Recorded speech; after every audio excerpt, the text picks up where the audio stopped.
Hi all, I want to briefly talk to you today about the grading of essay number 2, the grading rubric.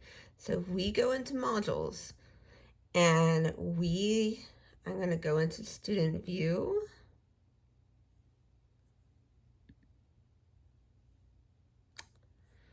And we head to major assignments, essay assignments.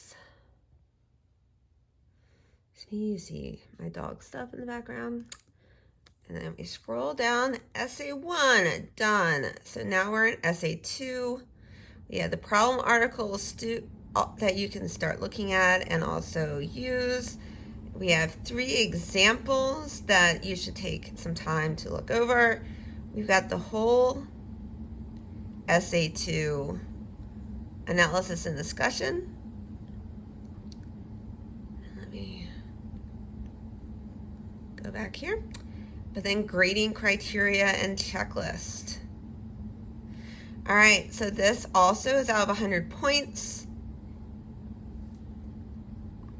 We still have the thesis and focus.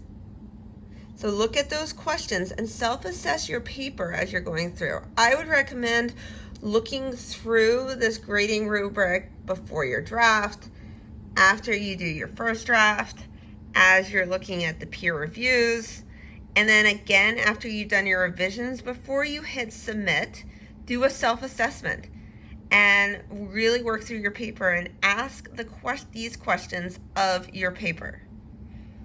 So does the essay have an appropriate and specific thesis that addresses the causes and or effects of a problem?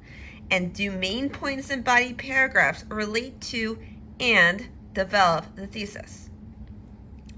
Introduction. Is the opening engaging? And does the introduction provide relevant background and context about the topic to set up the thesis? Development and support. Are the thesis and main points developed and supported with sufficient and relevant evidence, including specific examples? Don't just be generic and general, be specific and explain how that proves what the problem is, the specific problem. Organization and body paragraphs.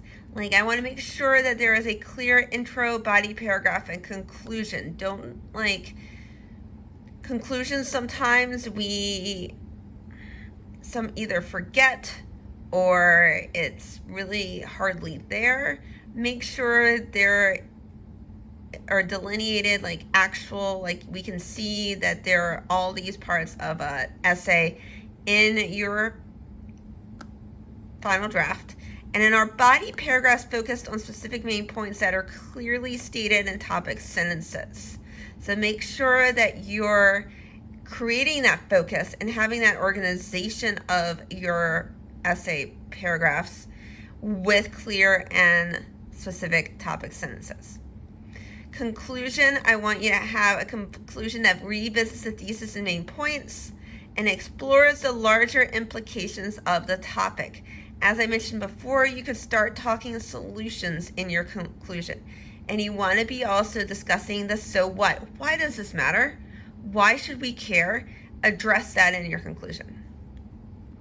Local issues is going to be just about grammar, editing, style. So you're going to be wanting to make sure you're not repeating the same local issues. And that you're building and growing throughout this paper as well from essay 1. Then the last one is citations and academic honesty. And I need to revise that. See, reading aloud work is really useful. I'm going to revise it just a second. Is the essay the writer's original work and free of significant plagiarism? Have the 2 required minimum outside credible sources been clearly cited and appropriately using both in-text citations? A couple of us are missing those in our essay number 1. Make sure that you're including in-text citations and our work cited at the end. Has the student checked the Turnitin report and fixed any problems with plagiarism? And you can submit the essay to the final draft submission link early and then click on the colored rectangle to the right of the assignment in the grades link in Canvas to view the turn-in report. I highly suggest you do that. So that's like the checklist, and the checklist builds into what the actual rubric is. So it's all the same things in the actual rubric, but that's what you will see when I'm grading it. And here is the distribution of points, and it's out of 100 points. Again, we have a really fast moving class, so I'm going to post some more information about sources and finding sources and information soon, but this grading criteria should be helping you with your paper.